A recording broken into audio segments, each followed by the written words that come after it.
নমস্কার, আপনারা দেখছেন নিউজ নাও। আমি রয়েছি আপনাদের সাথে মীনাক্ষী। চোখ রাখবো খবরে, কিন্তু তার আগে অবশ্যই নিউজ নাওর তরফ থেকে রাজ্যবাসীকে জানাই শুভ দীপাবলির অনেক অনেক শুভেচ্ছা। গোমতীর তীর ঘেঁষে লালচি ইটের মন্দির, চারপাশে ধূপের গন্ধ, শঙ্খের নিনাদ আর ভক্তের জয়ধ্বনি। এই দৃশ্যই যেন ত্রিপুরেশ্বরী মন্দিরের আসল পরিচয়। তবে 5 শতাব্দীরও বেশি সময় ধরে উদয়পুরের এই মন্দির শুধু পূজার স্থান নয়, এটি এক জীবন্ত ইতিহাসের দলিল, যেখানে রয়েছে শিল্প, বিশ্বাস ও সংস্কৃতির উজ্জ্বল ছাপ। উদয়পুর শহরের হৃদয়ে অবস্থিত ত্রিপুরেশ্বরী মন্দির কেবল একটি ধর্মীয় স্থান নয়, এটি ত্রিপুরার আত্মার প্রতীক। গোমতী নদীর তীরে প্রাচীন ইতিহাস ও লোক বিশ্বাসে মোড়ানো এই মন্দির শতাব্দীর পর শতাব্দী ধরে ধারক বাহক হয়ে আছে বিশ্বাস, ঐতিহ্য ও সংস্কৃতি। আর দীপাবলি উপলক্ষে এর মাহাত্ম্য বেড়ে যায় কয়েক গুণ। 1501 খ্রিস্টাব্দে এই ত্রিপুরেশ্বরী মন্দির স্থাপন করেন ত্রিপুরার মহারাজা ধন্যমাণিক্য। কথিত আছে, যেখানে গোমতী নদীর স্রোত মৃদু বাঁধ নিয়েছে, সেখানেই তাঁর পীঠ স্থাপন করতে হবে বলে স্বপ্নাদেশে ত্রিপুরেশ্বরীর নির্দেশ পান মহারাজা ধন্যমাণিক্য। পরদিনে সেই স্থানে মন্দির নির্মাণের উদ্যোগ নেন রাজা ধন্যমাণিক্য। কথিত আছে, যেখানে গোমতী নদীর স্রোত মৃদু বাঁক নিয়েছে, সেখানেই তার পীঠ স্থাপন করতে হবে বলে স্বপ্নাদেশে ত্রিপুরেশ্বরীর নির্দেশ পান মহারাজা ধন্যমাণিক্য। পরদিনই সেই স্থানে মন্দির নির্মাণের উদ্যোগ নেন রাজা ধন্যমাণিক্য। এই মন্দিরেই আজ ত্রিপুরা সুন্দরী মন্দির নামে পরিচিত, যা ভারতের 51টি শক্তিপীঠের অন্যতম শক্তিপীঠ। ত্রিপুরেশ্বরী দেবীকে ষোড়শী বা ষোড়শী দেবী বলেও অভিহিত করা হয়। তন্ত্র শাস্ত্র অনুযায়ী এই স্থানে পতিত হয়েছিল দেবী সতীর ডান পা, তাই এই পীঠকে মনে করা হয় শক্তির আবাস হিসেবে।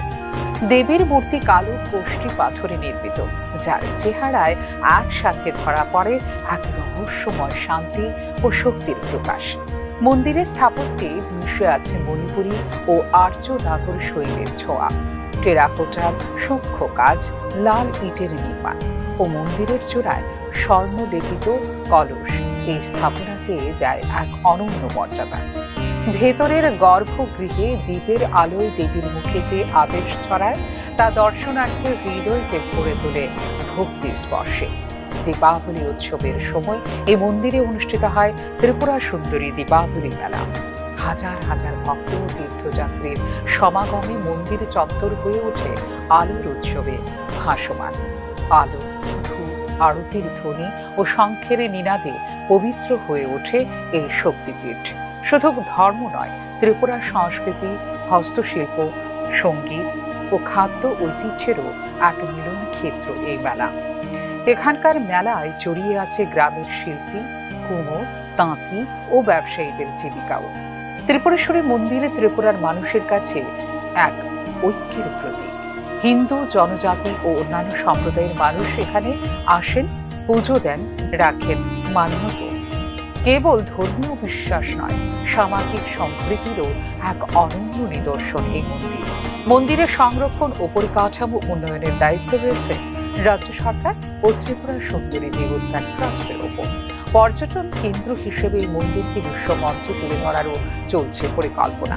তাই শুধু ত্রিপুরার নয়, সমগ্র ভারতের আধ্যাত্মিক উত্তরাধিকারের এক অমূল্য রত্ন উদয়পুরের এই ত্রিপুরেশ্বরী মন্দির। News now. দীপাবলি উপলক্ষে ইন্দ্রনগর কালীবাড়িতে অনুষ্ঠিত পুজো অনুষ্ঠানে উপস্থিত ছিলেন মুখ্যমন্ত্রী ডাক্তার মানিক সাহা। অন্ধকারের মানসিকতা থেকে আলোর পথে এগিয়ে যাওয়া, নেতিবাচক চিন্তা পরিত্যাগ করে ইতিবাচক মানসিকতা গড়ে তোলা এবং শান্তি ও সৌভ্রাতৃত্বের বন্ধন সুদৃঢ় করার জন্য এদিন আহ্বান রাখেন মুখ্যমন্ত্রী। সোমবার আলোর উৎসব দীপাবলি উপলক্ষে ইন্দ্রনগরের কালীবাড়িতে অনুষ্ঠিত পুজো অনুষ্ঠানে যোগ দেন মুখ্যমন্ত্রী ডক্টর মানিক সাহা। এ উপলক্ষে গুরুত্বপূর্ণ সামাজিক বার্তাও দেন মুখ্যমন্ত্রী। অন্ধকারে মানসিকতা থেকে আলোর দিকে এগিয়ে যাওয়া, নেতিবাচক চিন্তা পরিত্যাগ করে ইতিবাচক মানসিকতার বিকাশ এবং শান্তি ও সৌভ্রাতৃত্বের বন্ধন সুদৃঢ় করার জন্য এদিন আহ্বান রাখেন মুখ্যমন্ত্রী ডক্টর মানিক সাহা। আজকে আমরা সবাই জানি যে আলোর দিবস বলা যায়। তো সেই আলুর দিনে আমরা তার ইতিহাস সবাই আমরা জানি, অনেকটা দিনে আমরা সবাই জানি। তো সেই উপলক্ষে ইন্দ্রনগর যে কালী মন্দির আছে এখানে পুজো দিলাম এবং আমাদের দীপাবলি উৎসব উপলক্ষে আমাদের ত্রিপুরা এবং পশ্চিমবাংলাতে সাধারণত কালী পুজো আছে, অন্য জায়গায় কিন্তু এই ধরনের কালী পুজো হয়। তো আজকে মাতা ত্রিপুরা সুন্দরী মন্দিরে এখানেও যাবো, আমরা সবাই জানি প্রতি বছরের মতো। এখানে মেইনই উদ্দেশ্য হচ্ছে মার কাছে প্রার্থনা করা, আমরা সবাই যেন ভালো থাকি, আমাদের ত্রিপুরাবাসী যেন সবাই ভালো থাকে, তাদের সব দিকে সমৃদ্ধ হোক এবং আমরা শান্তিতে থাকি সবচেয়ে বড় বিষয়, এবং আমাদের মানসিকতা যেন পজিটিভ যে বিষয় সেইগুলো যেন আমাদের নেগেটিভ থেকে যেন দূরে থাকে। পজিটিভ চিন্তাধারা থাকলে সব কিছুই পজিটিভ, আর নেগেটিভ হলে নেগেটিভ, সেটা যেন আমরা না যাই। আমরা সবাই মিলে একসাথে আমরা ত্রিপুরাকে একটা সুন্দর ত্রিপুরা যাতে করতে পারি সেই প্রার্থনা আমি মা। কেবল ধর্মীয় দৃষ্টিকোণ থেকেই নয়, বরং সমাজের সামগ্রিক মনোভাব ও আচরণের উপর গভীর প্রভাব ফেলে এই ধরনের আয়োজন। নেতিবাচক মানসিকতা যেমন প্রতিদ্বন্দ্বিতা এবং সংঘাত ও বিশ্বাসের জন্ম দেয়, তেমনি গড়ে তোলে ইতিবাচক মানসিকতা, সমবায়, সহমর্মিতা ও সম্প্রীতি। এদিকে নবরূপে সুসজ্জিত উদয়পুর মাতাবাড়িতেও প্রতিদিন ভিড় বাড়ছে, যেখানে রয়েছেন বাংলাদেশ থেকে আগত অতিথিরাও, জানিয়েছেন মুখ্যমন্ত্রী। রিপোর্ট আছে, সেখানে দেখা গেছে প্রতি দিনে এখানে প্রায় 2000 থেকে 2500 লোক হতো। মাননীয় প্রধানমন্ত্রী যে 22শে সেপ্টেম্বর উনি এসছেন, আসার পরে আমার কাছে যা খবর প্রায় 7,000-এর মতো প্রতিদিন বেড়ে গেছে।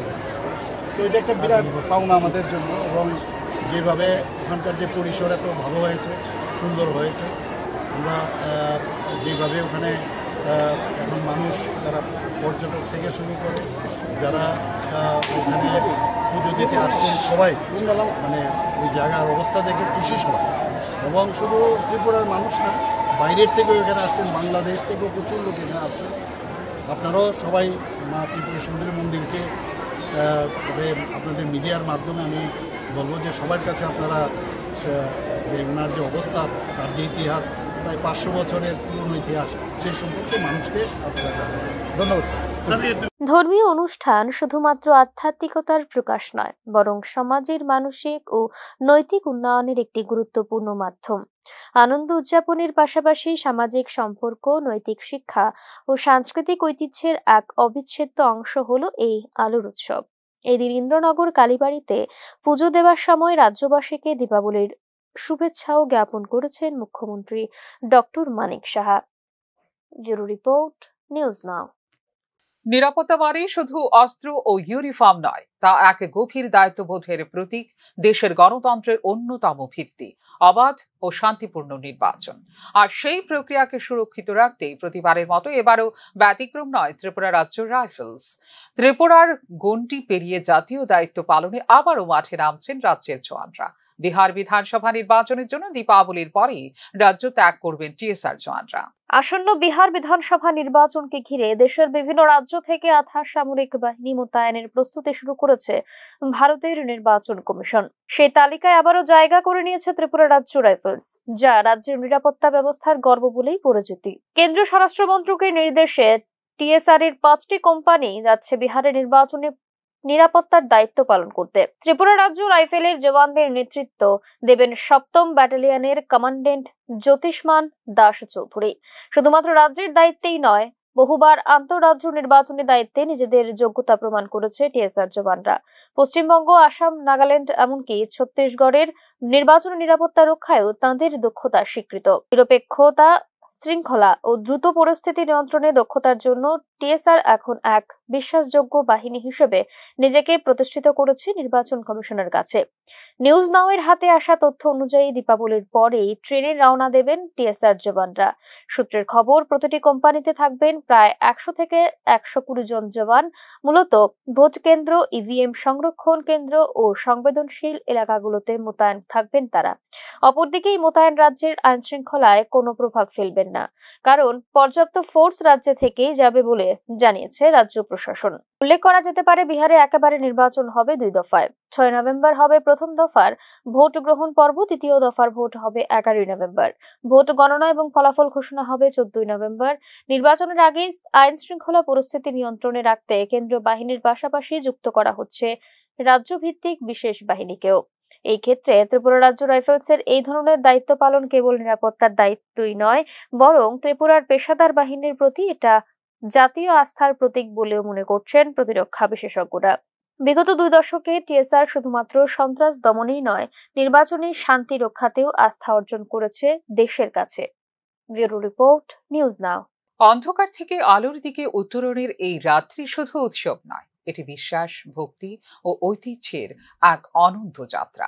দীপাবলির আলোয় গোটা ত্রিপুরা ভাসছে মাতৃ সাধনার দীপ্তিতে। কালী পুজোর মন্ত্রধ্বনি ও প্রদীপের ঝলকে একাকার হয়ে যাচ্ছে ধর্ম, সংস্কৃতি ও সমাজের ভিন্নতা। শতাব্দী প্রাচীন মাতৃভক্তির ঐতিহ্য আজও জীবন্ত হয়ে ওঠে উদয়পুরের ত্রিপুরা সুন্দরী মন্দিরে, যেখানে প্রতিটি প্রদীপ জ্বলে ওঠে অজ্ঞানতার অন্ধকার ভেদ করে চেতনার আলোর আহ্বানে। কার্তিকের অমাবস্যা মানেই দীপাবলি, তবে এই উৎসবের অন্য এক মাত্রা আছে ত্রিপুরায়। কালী পুজোর মধ্য দিয়ে আলোর উৎসব এখানে হয়ে ওঠে আধ্যাত্মিক সাধনা ও সামাজিক ঐক্যের প্রতীক।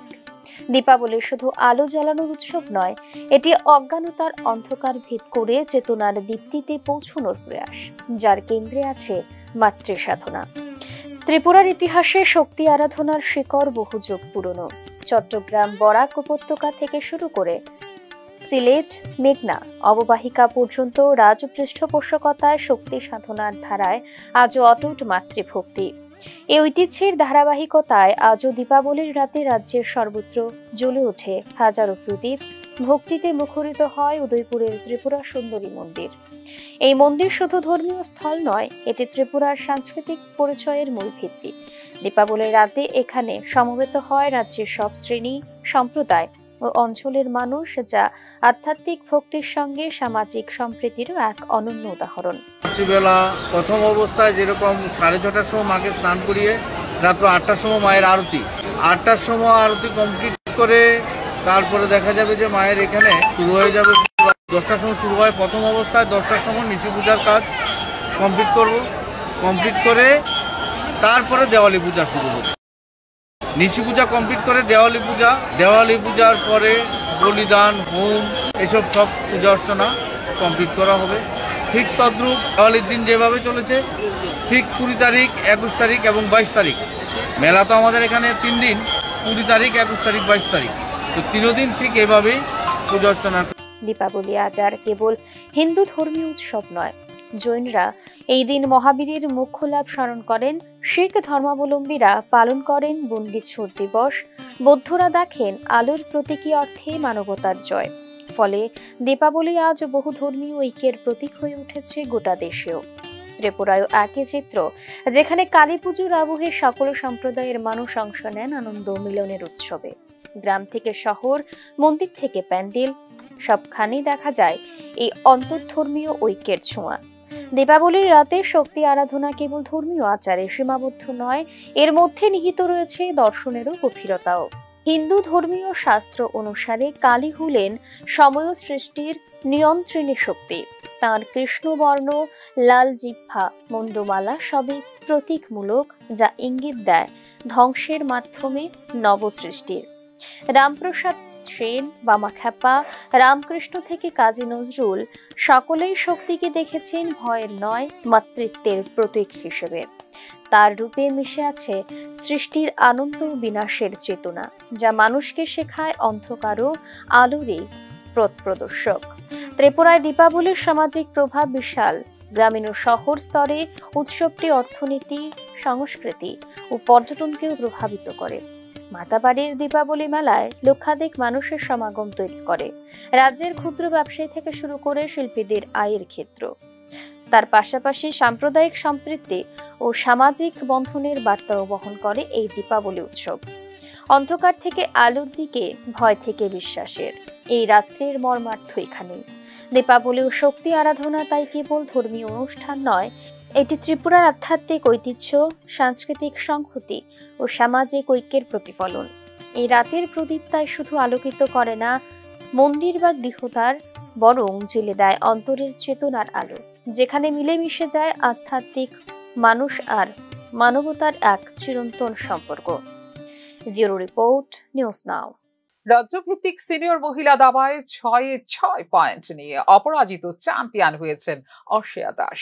এই বিজয়ের মাধ্যমে আগামী 3 থেকে 13 ডিসেম্বর দুর্গাপুরের সিধু কানু ইনডোর স্টেডিয়ামে অনুষ্ঠিত হতে যাওয়া 51তম জাতীয় সিনিয়র মহিলা দাবা প্রতিযোগিতায় রাজ্যের হয়ে খেলতে যোগ্যতা অর্জন করেছেন অর্ষিয়া দাস। রাজ্যভিত্তিক চেস চ্যাম্পিয়নশিপে প্রথম 4 স্থান অধিকারী হিসেবে অর্ষিয়ার সঙ্গে আরাধ্যা, দিব্যাঙ্গনা ও অঙ্কিতা জাতীয় প্রতিযোগিতায় করবেন রাজ্যের প্রতিনিধিত্ব। জাতীয় স্তরে ভালো ফল করলে ভবিষ্যতে বিশ্ব মহিলা দাবায় অংশগ্রহণের সুযোগ পেতে পারেন অর্ষিয়ারা। দুর্গাপুরে অনুষ্ঠিত হতে যাওয়া এই প্রতিযোগিতা দেশের শীর্ষ মহিলা দাবাড়ুদের জন্য গুরুত্বপূর্ণ মঞ্চ হিসেবে বিবেচিত হচ্ছে, যেখানে রাজ্য থেকে উঠে আসা প্রতিভারা দেশের সঙ্গে নিজেদের প্রতিভা প্রমাণ করার সুযোগ পাবেন আন্তর্জাতিক স্তরে। Hello, I'm WFM Orshia Das and I'm from Agartala, Tripura. This camp provided by the Chola project is very nice because next month I'm going to play Pune and also in Sharjah. They're both very tough tournaments, so I need practice like this and I think it's good. And এখনকার মতো এই মুহূর্তে সংবাদ এই পর্যন্ত। অন্যান্য updates দেখার জন্য অবশ্যই নজর রাখতে হবে নিউজ আর পর্দায়। নমস্কার, শুভরাত্রি।